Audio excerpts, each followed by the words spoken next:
The ordination of women seems to me to be a less and less of an issue in the Missouri Synod, as does homosexuality, which is pretty much a non-issue in the Missouri Synod. When I put out statements on homosexuality, the only people that complain are clergy who have been retired for some time. Virtually nobody else.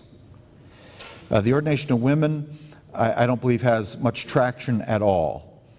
What is very important for us, though, to do in the ordination of women, as I told our Anglican partners today, the main issue, as John Kladig said, he said he thought for years if he just laid out the right exegetical information, it would be transparent to anybody that women should not carry out the duties of the pastoral office.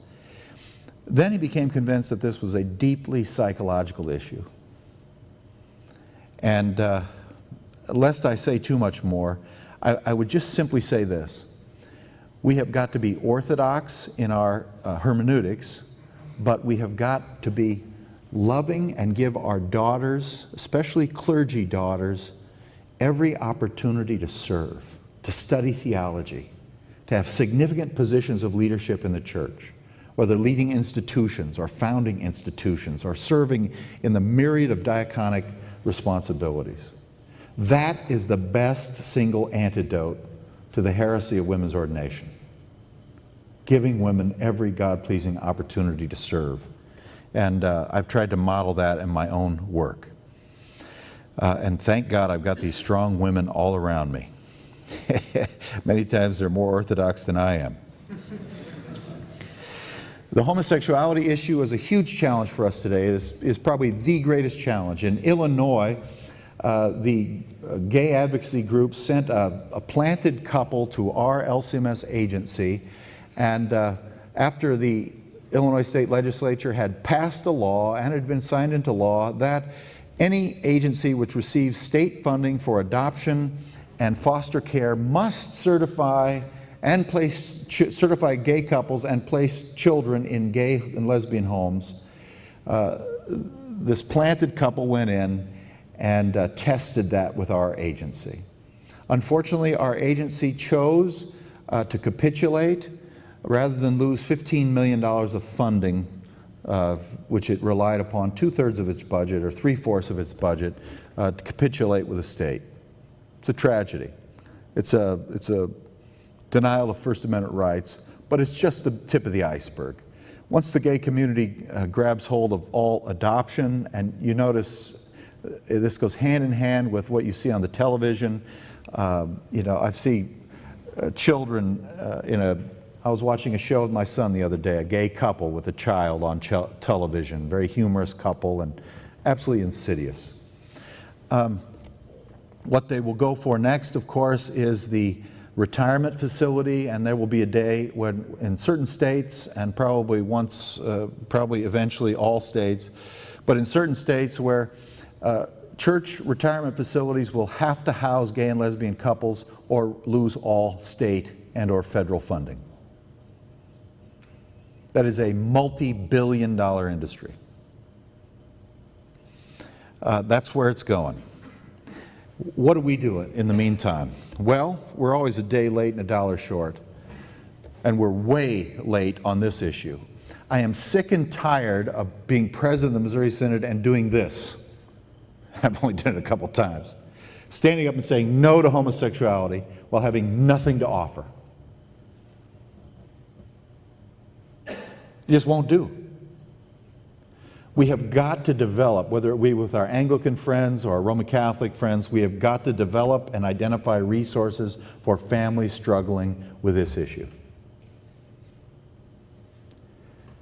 We've got to put up or shut up as far as I'm concerned.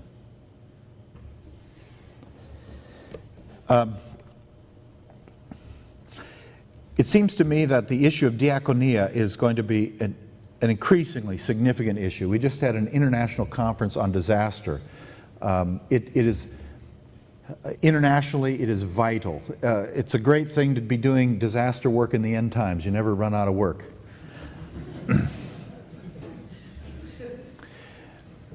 Orthodox Lutheranism which does not demonstrate itself in love for neighbor, care internally and love for the neighbor, quickly becomes a clanging cymbal.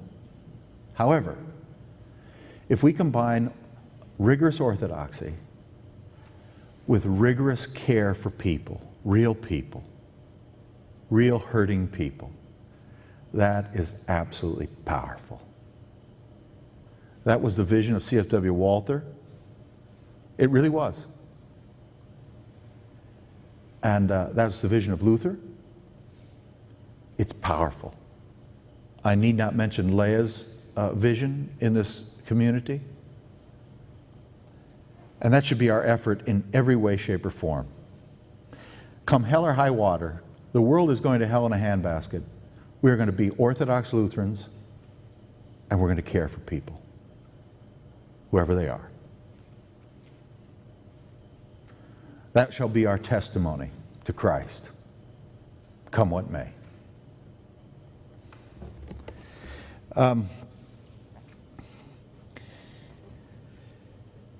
It is time for us really to work hard on the theology of mission. A large part of the church has excluded itself from mission. On the other hand, there's been a great endeavor, I think, on all sides of the church in mission, but we need to move forward in mission. Lutheran missions lead to Lutheran churches. Closely related to this, we must deal with the liturgical dissensus that exists between us. I have been criticized, and people say Harrison is against contemporary worship in toto. Well, that's what depends on what contemporary worship means. But here's the issue.